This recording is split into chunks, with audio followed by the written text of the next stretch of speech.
Hi, I thought I'd do a review of the mountain equipment Tupilak vest. I wanted to do the review because when I was looking to buy it, I couldn't find any reviews, so I thought I'd do one just to help you out if you're in the same boat, basically. I bought the 20 litre version. I bought it for kind of multi-pitch climbing, long days in the mountains, scrambling, that kind of stuff. So I'll just take you through the features. You've got the grapple buckle at the top, which is really handy for keeping your rope in place, and some shock cord stuff to stop the rope swaying about. The main compartment is this drawer cord closure. I have just stuffed it full of stuff like helmet, clothes, snacks, and I put another 60 metre, that was a 60 metre, this is another 60 metre rope in there just to kind of show you how much space you've got in there. I was a bit worried that 20 litres might not be enough because my packs I've used for this kind of stuff in the past is I've had like 25, and that seems to be about spot on, but this seems to be about spot on even though it's 5 litres less. But I'll just talk you through the front. So on the front you've got these mesh pockets. Obviously you don't have to have them for holding your water bottles, but if you do have water bottles and you want to carry them in the front, it does have the bungee cord that stops the bottle dropping down as you drink it. All good running vests should have them, in my opinion. Not all of them do. You've also got these big 2 front mesh pockets.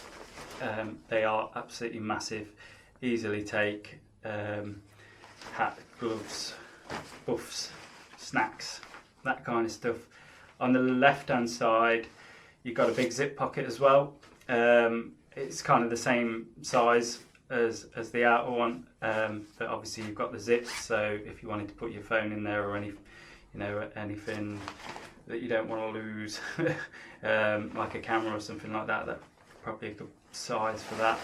It does have these little pockets on the side, I don't know if you can see them, they're not absolutely massive, and they will shrink depending on how you cinch it down using these fins. But I'll talk about that in a second. But yeah, you probably get a little snack in there or something like that. They're not massive. I reckon you might get a glove in there as well. From a adjustment point of view, from size, you've got these clip closures on these daisy chains, so you can move them up and down. They just, cinch as you'd expect. Pull them in, pull them out, brings it tighter or looser. I have just unbuckled it actually, but it just clips back in quite easily. Just pop it back in there like that, he says.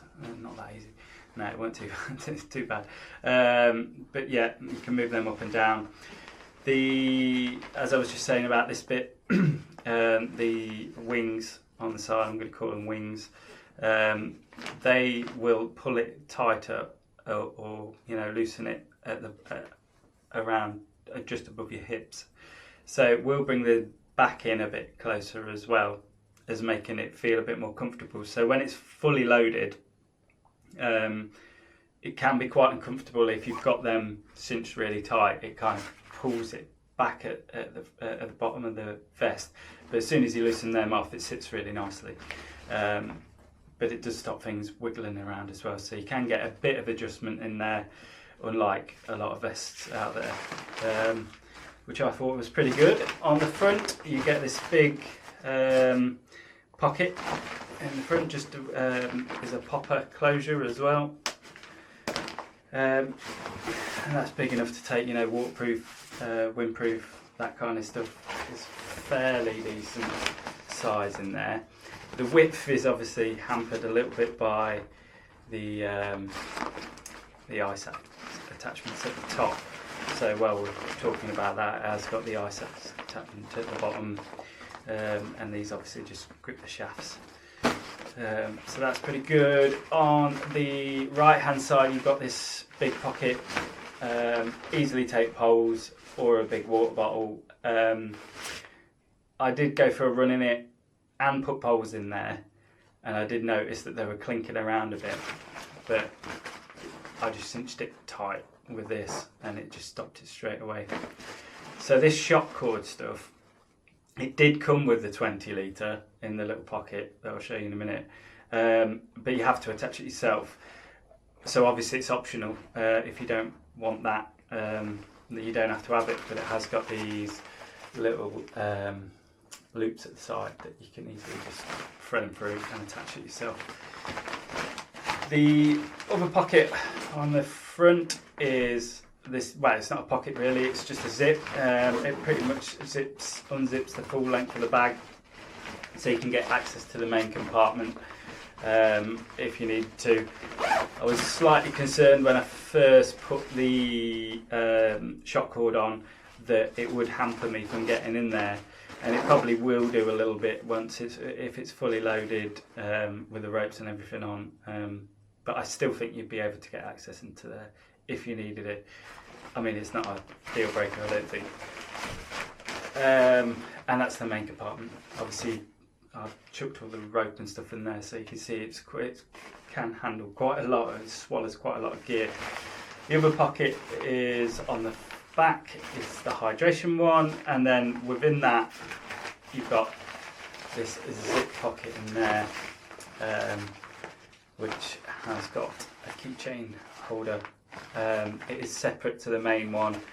It doesn't. I put some keys and a phone in there when I went for a climb the other day, and I didn't notice it at all. The keys digging into my back or anything like that. So I think that's quite handy. Just have a couple of loops on both sides here.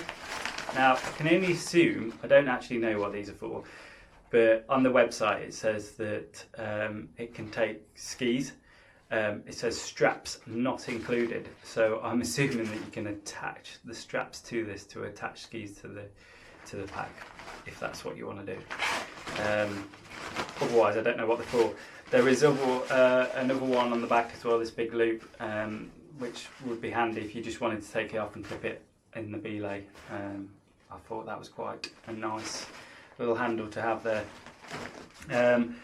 Apart from that, I think that's it. From a performance perspective, like how did it do out on the crag? I went for a bit of a solo the other day, like diff into a scramble. So I just had like my running shoes in there and some clothes and snacks and stuff. I didn't notice it. I completely forgot I had it on, to be honest. I did not notice it when I was climbing. It didn't hamper me in any way. Packs that I've had in the past, you know, when you look up, you always end up hitting your head on the back of the pack. I didn't find it with this, which was brilliant. I did have a chalk bag with me as well. I didn't really use the chalk, to be honest, because I didn't need it. But I don't think it kind of, what I found with other packs in the past is my chalk bag always ends up swinging around to the front. I didn't find that with this, it just stayed put. So I think it probably sits just above where you'd have your chalk bag, but below your kind of neckline as well, so you're not bashing your head on it, which I thought was brilliant. From a running point of view, it performed really well, I think. Like I went for a run on a really hot day, did like 14 miles. I didn't really notice it. I will say that it isn't as breathable as, like, I've got a Salomon Advanced Skin 12, and that is really breathable. I'd say that this didn't breathe as well, but I didn't expect it to either, because it has got a bit more layers to it. So you've got the, you know, the cushioning on the back and the mesh, and then where the hydration pad is, it's the main pack kind of fabric as well, so it's not going to be able to breathe through that as well.